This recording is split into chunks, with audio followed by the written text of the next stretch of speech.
Good evening, everyone. Welcome back to our YouTube channel, My Cricket Industry, and we are having a special guest today, Mr. John Spenny. You know him as a Crick Crazy Johns in his Twitter and Instagram account. Go and check his account. The link is in description. He provides latest cricket updates, news, and stats. And I am sure you enjoyed a lot if you follow his account. So link is in description. Must go and check. Hi, Johns. I am Nishant, and here's my friend Manas. Manas. Hello, Johns. Feeling very nice to meet you. So we are very familiar with your cricket updates. So you give the fastest cricket updates. Uh, I'm sure you must apply for the Guinness World Book record for giving the fastest cricket updates. Yes, Uh, yes. you will definitely win that. So, Johns, I'll begin with the questions, sir. How did you become Crick Crazy Johns from being a single John? And how did you think of giving such kind of news on Twitter account? And when did you start? So my question begins with the multiple reasons. I think everyone knows this story. First, it was started on Facebook in 2014. We had a group called Cricket Rulers. It had around 1 lakh members. So after 1 or 2 years, someone from Facebook friend list told me there's a platform called Twitter. You'll be getting very good updates, etc. Then I started Twitter. First 1 2 years, I think I was just putting ball by ball scores, this kind of stuff. Mainly, I need the news from Twitter. Mainly, we get lots of updates from Cricinfo, Crickbuzz, Times of India, Indian Express. So I used to get these news, and then I'd be posting in our group in Facebook. Then after 2017-18, I started becoming more active in Twitter, mainly because I was so free. Once my course was almost coming to an end, so I had lots of free time. Then I started posting more in Twitter. Then in 2019, it was the turning point during the 2019 World Cup. During that time, I got a retweet from Ian Bishop. That is how everything changed in Twitter. Then it was just that great journey, all thanks to these websites, etc. I get these news from these websites, and there is lots of journalists who has helped me a lot in last 1 or 2 years.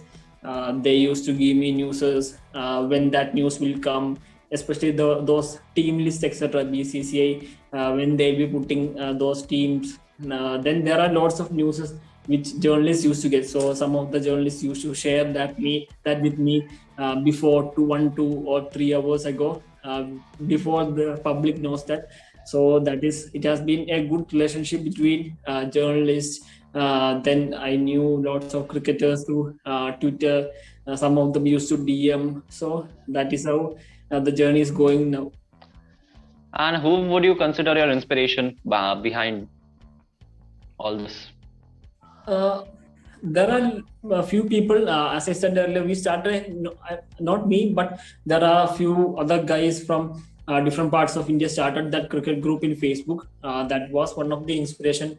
After a few months, they made me moderate as well because I was so active there. And we had a very good relationship. There was 5 6 members. I don't know where they are right now, but I have very good communication with one of them in Twitter as well. But rest I don't know more where, because these days I'm not active much in Facebook, and I think that group was gone as well through some copyright issues, etc. So I don't know more about. So I would say that Cricket Rulers group has been a big inspiration. That is how everything got started as well in 2013, 14, etc. Johns, what would you like to say about the ongoing controversy between BCCI and Virat Kohli, and is this affect Indian cricket team right now, and why there is a communication gap between Virat Kohli and BCCI and Saurav Ganguly also? Your opinion? I think they should have handled it way better, mainly because he's an Indian captain. And if you look at, we haven't seen this kind of incident, a Indian captain versus BCCI. It's happening for the first time in the history. I don't know whether it has happened in 1980s or 1970s, somewhere around that line. But in last 20 or 30 years, it has been for the first time. an Indian captain versus BCCI president saying one thing and Indian captain saying another thing. So they should have handled way more better. The communication gap would have been better, especially it is not that 1 day or 2 day incident. Virat stepped down as a T20 captain in September. So they had almost 4 or 5 months to get that communication right. What would be the pathway moving forward in white ball format, whether they should give both format to Rohit. So they had the time, but I don't know what happened inside between BCC or Virat or selectors, or Virat versus Ganguly or Virat versus Jayasha. We need to wait and see what will be the actions taken by BCCI. We'll be seeing that. We don't know what will be the actions. I don't think it will be coming soon. Maybe after the test series, we might see what happened between both sides, because BCCI need to clear. I don't think they'll be just moving away from this topic, because right now everyone thinking BCCI is wrong. BCCI president lied, etc. So they need to correct whether they did say the lie, or whether Virat was lying, etc. So public needs to know that as well. So hopefully we'll be getting that answer by January, hopefully. So whom are you in favor of, long-term captain or just short-term captain for a while, so the best possible outcome is Rohit Sharma? So are you in favor of just grooming a future captain, a young captain? I think mainly because if you look at there is lots of World Cup. It's not that grooming a captain. I don't think it's possible in Indian cricket right now. If you look at before 10 or 12 years, there was only one T20 World Cup or one ODI World Cup. Then there was Champions Trophy. But if you look at, there is a T20 World Cup within 2 years, ODI World Cup within 4 years, and ICC Champions Trophy will be starting. Then WTC is there. So there are lots of ICC tournaments happening. So I don't think grooming a captain is possible right now. And we have IPL as well. Yes.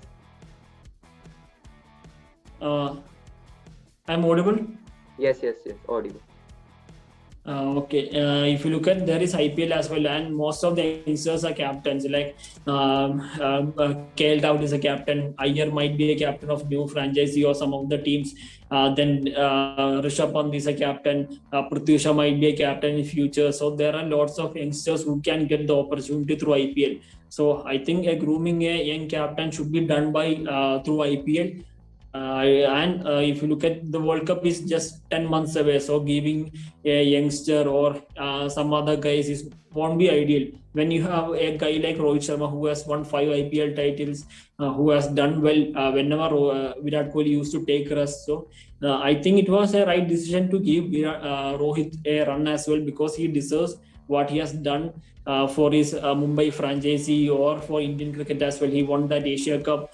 He won few series here and there whenever he got that opportunity. So he deserves that spot for captaining the T20 World Cup, or he'll be captaining the ODI World Cup as well in 2023. So what is your probable playing 11 for the first test match between India versus South Africa? Will you get a chance, Rahane or maybe Hanuma Vihari or Pujara? What's your playing 11? I think it's really a tricky question. If you look at, almost 9-10 players are straightforward. Like KL will be open with Mayank, number 3 will be Pujara, number 4 will be Virat. Only number 5 it's a big issue, who should be the captain and not who should be the player, whether it should be Rahane or whether it should be Iyer. And number 6, I think it will be Vihari, and India needs that number 6 batting option, especially when you don't have Jadeja in the lineup. So number 6 will be Vihari, number 7 will be Pant, then number 8 Ashwin, and 3 fast bowlers will be Bumrah, Siraj and Shami. And coming to the question of Iyer versus Rahane, it is really tricky one for the team management as well. If you look at first coming to Iyer, he hasn't played any overseas cricket in test format, and he has issues against a raw pace as well. We have seen in T20 format, in ODIs as well. He has that issues. And coming to Rahane, he don't have that much confidence. He was left out in the second test match, even though BCCI told he had some injury issues, etc. But we have seen him giving drinks to the players during the break, Nowadays, etc. He was running. nowadays He injuries was are running. excuses. Yes. So I don't think it was he was injured, etc. So we need to wait and watch how it goes on. If there was Shubman Gill, I would have said Gill was the right person to handle the number 5 spot in longer format version. But right now, team might start with Rahane mainly because of his experience. Mainly he has done well in South African conditions as well. So ideally, team might go with Rahane and give one more test match and look where he stands. And if he is not performing, then from the second test match, we might see Iyer as well. And do you think that this Indian test squad, which consists of only 2 spinners plus 1 part-time spinner, Hanuma Vihari, 2 spinners, I'm talking about Ashwin and Jayant Yadav. So are they enough for the pitch conditions with in South Africa? So there could have been more 1-2 as a backup, 1-2 more spinners as a backup. Young players should have got a chance. Even Kuldeep Yadav could have got the chance. He played very well in South African Test Series last time when I remember. If you look at Kuldeep Yadav hasn't been fully fitness. He's going through that drill period in NCA and his lack of match practice as well. So it's tough to include Kuldeep Yadav right now, and Jadeja is already injured. Akshar Patel is injured, and India don't have much choice as well. Apart from Washington Sundar, there is not much choices India need to make out right now. And Washington Sundar just came from that injury gap. He's playing Vijay Hazare Trophy, but there is lack of match practice. Ranji Trophy is coming as well, so he'll be playing that and getting that fully fitness before the Sri Lanka series. So there is not much choices for the selectors as well. They went with Ashwin and Jayant Yadav.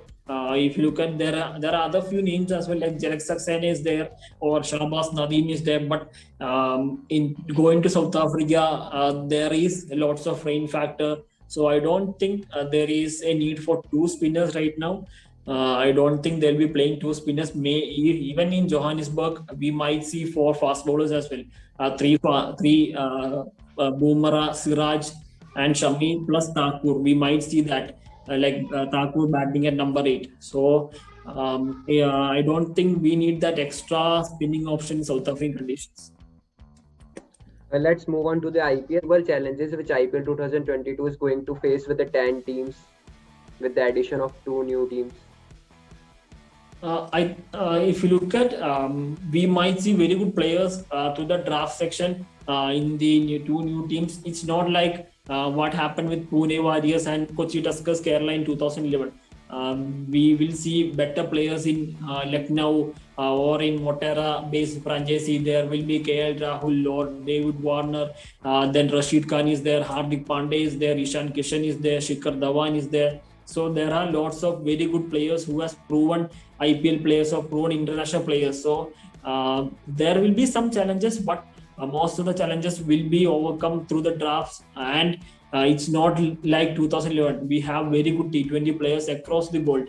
We have lots of leagues happening around the world. We have very good players in each sides. So I don't think we need to worry more on the this talent pool system, and Indian talents has been increasing as well. If you look at the Syed Mushtaq Ali or Vijay Hazare, etc., it has been very good.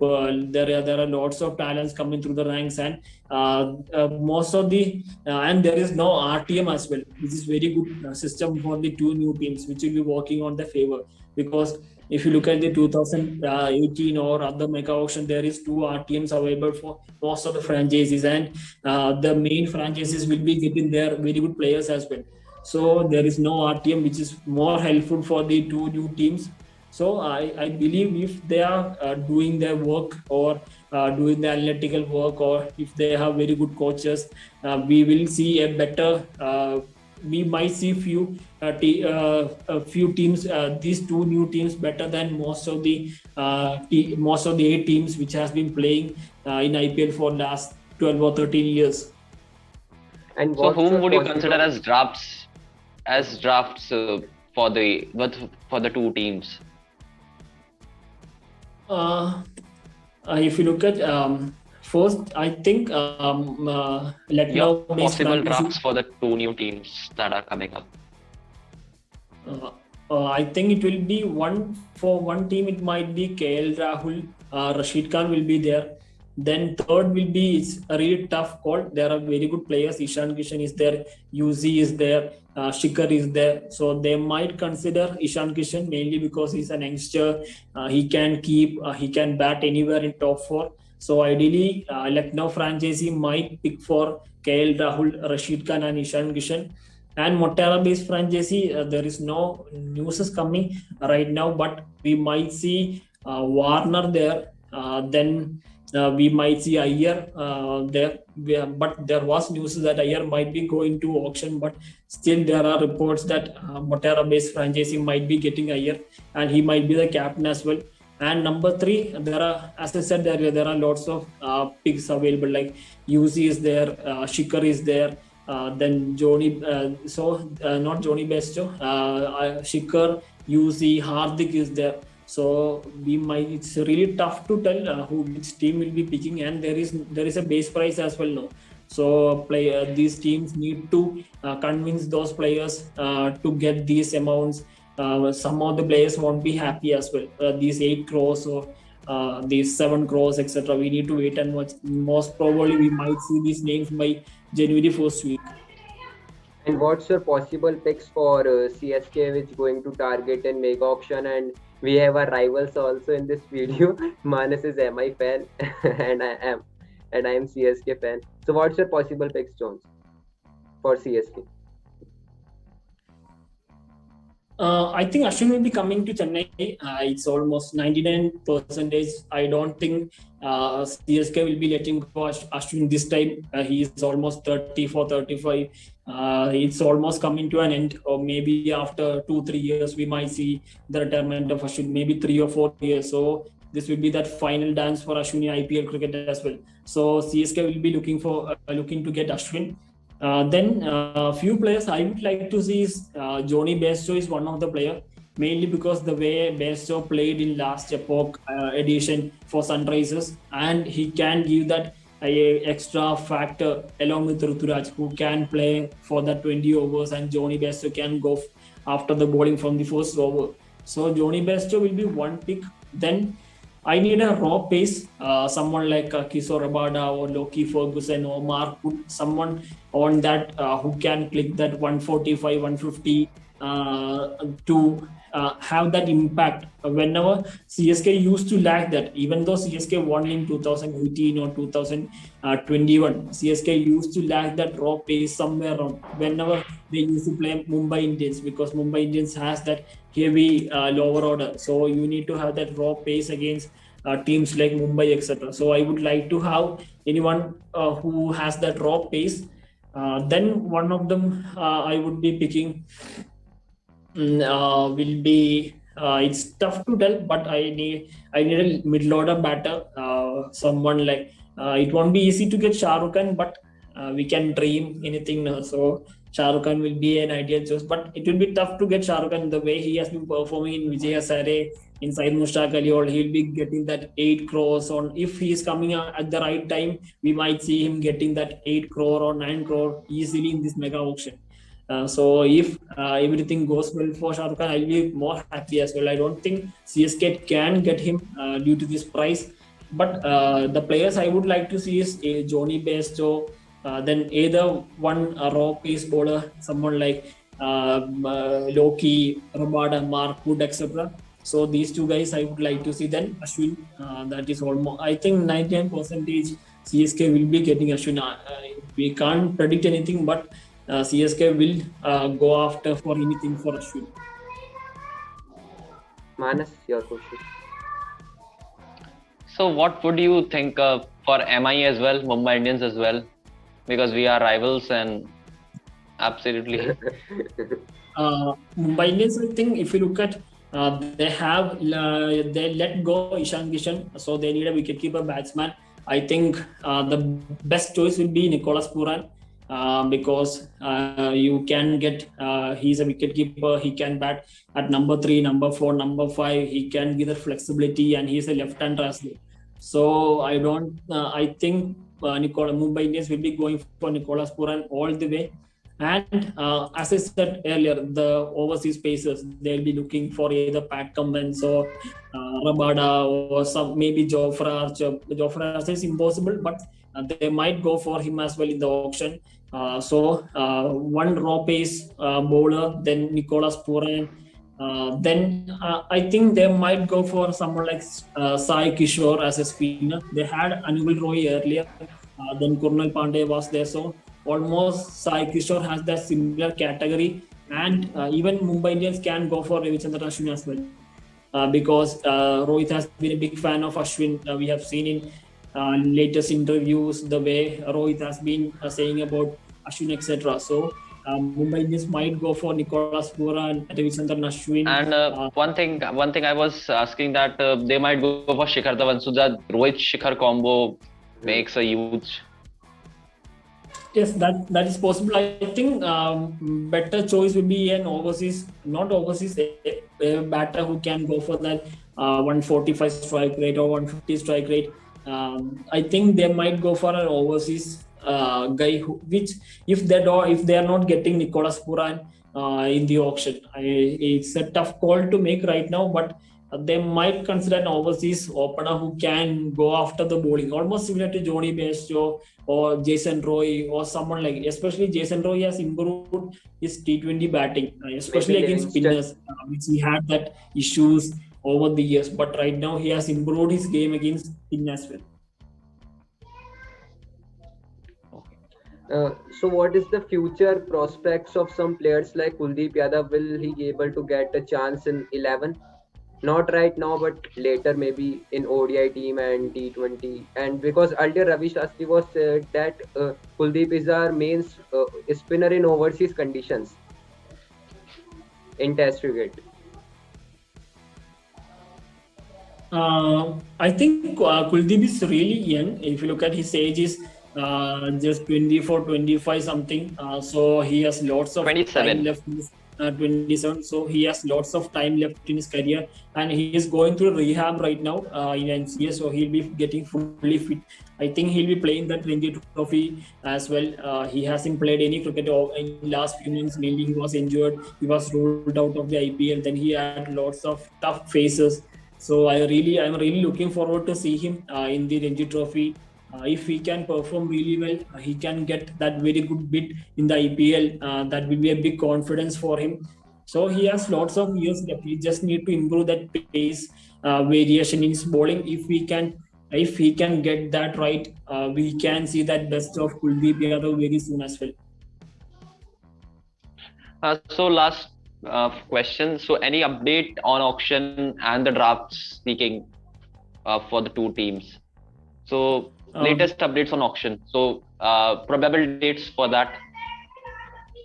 I think auction will be happening on February. I don't think it will be happening in January, mainly because the draft date has been extended. Earlier it was meant to come on December 25th. So we will be seeing by only January 1st week or second week due to some issues based on that CVC capitals and betting, etc. So we need to wait and watch what will be happening. But they'll be getting that letter from BCCI very soon to go and proceed with all the functions of the team. So we might see the draft pick by January 1st week, and the auction might be happening in February only. I don't think it will be happening January right now, and IPL will be happening only from April 1st week. So we had lots of time, and IPL auction used to happen in February. So I think it will be mostly happening somewhere around that 5th or 6th or 1st or 2nd week of February. Last question of mine. Will Ruturaj Gaikwad get a chance in ODI series against South Africa, considering his dream form in Syed Mushtaq Ali Trophy, in Vijay Hazare, and in IPL also? I think Ruturaj will be the backup opener. I don't think he'll be getting the opportunity right away. It will be really tough because there is Shikhar Dhawan is there. So Ruturaj might be the backup opener right now, and there is Prithvi Shah as well. So Shah versus Ruturaj right now, even though Shah has that great numbers in List A format, Still, the way Ruturaj played in IPL 2022, 2021, then Saeed Mushtaq Ali, Vijay Hazare, etc., he might be the backup opener, and we might see Ruturaj playing the third ODI. Something I don't think he'll be starting the series. We might see in the third ODI. So, and we don't know the fitness of Rohit as well. If Rohit is not playing, we might see Ruturaj and Shikhar Dhawan opening. Shah might be the backup opener, or Shah and Shikhar will be opening, and Ruturaj might be the backup opener. So, we need to wait and watch what is the fitness or whether Rohit will be included in the ODI format, etc. And what do you think? When will be the ODI squad of in South African series would be announced? I think it will be announcing after December 26th, mainly after the conclusion of Vijay Hazare Trophy. It will be ending on 25th or 26th December. So after that, we'll be seeing that the ODI squad. I don't think there'll be surprises. We'll be seeing most of the core group. Then Ruturaj, then Venkatesh Iyer, then maybe Avesh Khan might be getting an opportunity. Rest will be almost same, like UC, Bhuvaneshwar, Siraj, then Bumrah, Shikhar, Rohit if he's available, then Virat, then Suryakumar Yadav, Rishabh Pant, then there is Iyer will be there, then KL Rahul will be there. So that core team remains the same apart from few guys like Venkatesh Iyer, Ruturaj, Avesh Khan, etc. So almost we'll be seeing that pretty same squad which played against England in last March. Okay, thank you, sir, for spending your precious time here. We are highly obliged with this. And would you like to say anything related to this? Thanks a lot for inviting me as well. I was so late today, mainly because the current issues and there is some rain, etc. here. So I'm really looking forward to do more chats as well in future. And whoever watching this, do subscribe this YouTube channel and support this channel. You will be seeing lots of very good contents in future, etc. So do subscribe and like all the videos, etc. Thank you, sir. We are a great fan of yours and would certainly promote your Twitter account as well. And we are always there for you. Coordinating support of ours will always be there for you. So thank you. Have a nice day. Till then, till then, for our audience, stay safe.